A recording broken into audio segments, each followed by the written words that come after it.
우리 은하는 눈부신 아름다움을 품고 있습니다.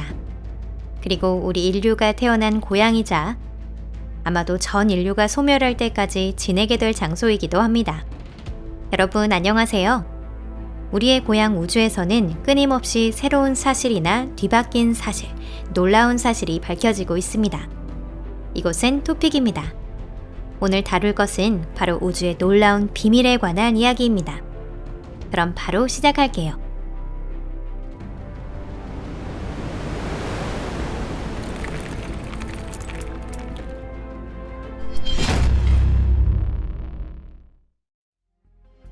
모노케로스 링. 2002년 슬론 디지털 전천 탐사를 통한 대규모 우주 조사가 진행되었는데 이때 기묘한 것을 발견하게 됩니다.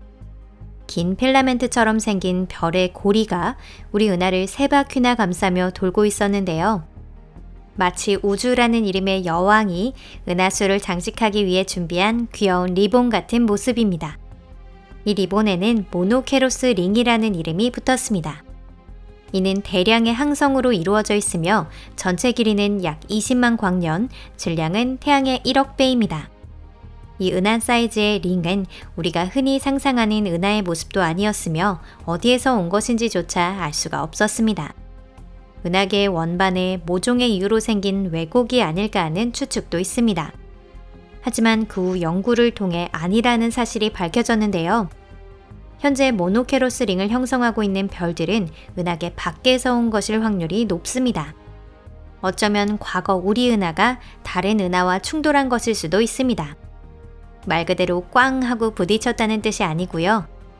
은하의 중력이 강해지며 별들의 일부가 끌려 들어가고 마치 낡은 카세트 테이프를 감는 것처럼 은하수 원반 주변으로 별들이 감겨든 것입니다.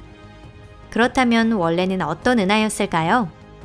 전문가도 확실하게 말할 수는 없지만 추측으로는 큰 개자리 외소은하에서 온 것이라고 합니다. 추측의 근거 역시 존재합니다. 우리 은하의 주위를 돌던 은하가 우리 은하에 의해 파괴되어 본래의 형태를 잃고 은하해까지 크게 잃었기 때문입니다. 항성 스트림. 지금으로부터 반세기 정도 전까지만 해도 인류는 은하를 아주 단순한 구조라고 생각했습니다. 은하 핵 주위를 항성이 돌고 있고 서로 거의 아무런 영향을 미치지 않는다고 여겼던 것입니다. 학문의 세계에서는 되려 알기 쉬운 이미지였던 것이 새로운 연구에 의해 완전히 뒤집혀 알 수 없는 복잡한 상태가 되는 경우도 많습니다. 예를 들어 현재 은하계에는 스트림이 존재한다는 것이 밝혀졌습니다. 항성 스트림이라고 불리는 이 거대한 존재는 우리 은하의 중심을 함께 도는 대량의 별들로 구성되어 있습니다. 멀리 가면 갈수록 많은 스트림을 발견할 수 있습니다. 이를테면 아크투루스 스트림이나 아쿠아리우스 스트림, 바리고 스트림 등이 이에 해당합니다.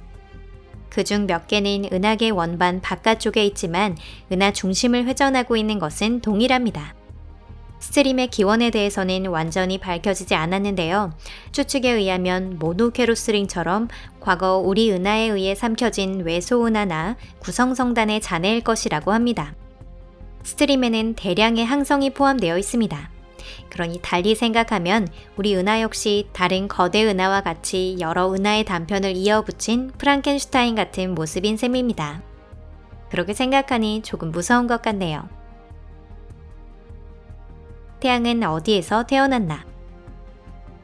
항성은 별의 요람이라 불리는 거대한 가스 구름 속에서 태어납니다. 이런 자매 항성들은 모두 많든 적든 같은 나이이며 비슷한 화학 조성을 하고 있습니다. 따라서 수십억 년이 지나 가스구름이 사라져도 별들 간의 친척 관계를 알 수 있는 것이죠. 분명 태양도 많은 자매를 갖고 있을 겁니다. 그렇다면 이런 별들은 태양계 바로 옆, 과거 별의 요람이 있던 자리에 있을까요? 사실 그렇지 않습니다. 태양 주변에는 태양과 같은 나이의 항성이나 조성이 비슷한 항성은 거의 없습니다. 그러면 태양은 도대체 어디에서 태어난 걸까? 이런 의문이 드는 것도 당연하죠. 태양이 태어났을 가능성이 가장 높은 장소라고 한다면 예전까지만 해도 산계성단 개자리의 M67을 생각했습니다.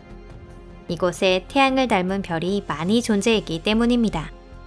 하지만 최근의 연구에 의해 태양이 M67에서 이곳으로 올 수 없다는 사실이 밝혀졌습니다. 이는 성단이 2500광년이라는 아주 머나먼 곳에 있었기 때문입니다.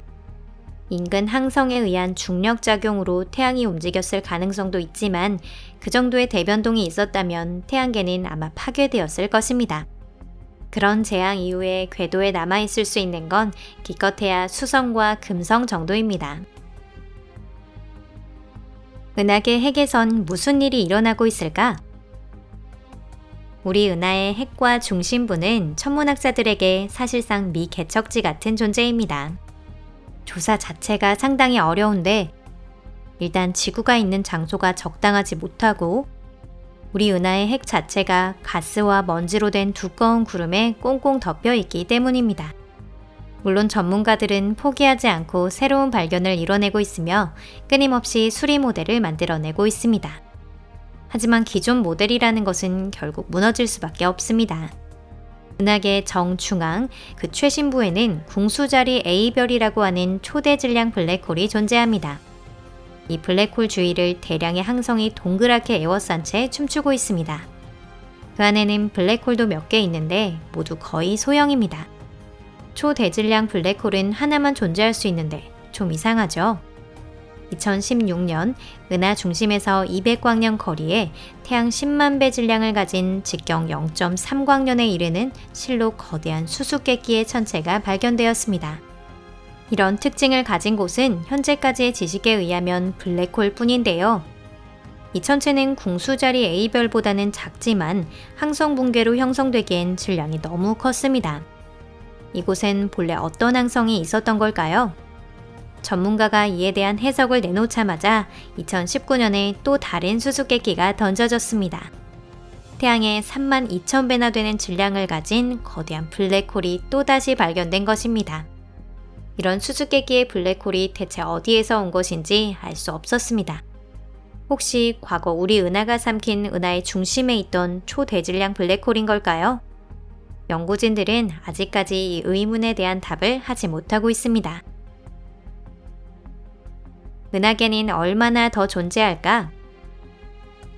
전문가가 답하지 못하는 의문은 이외에도 더 있습니다.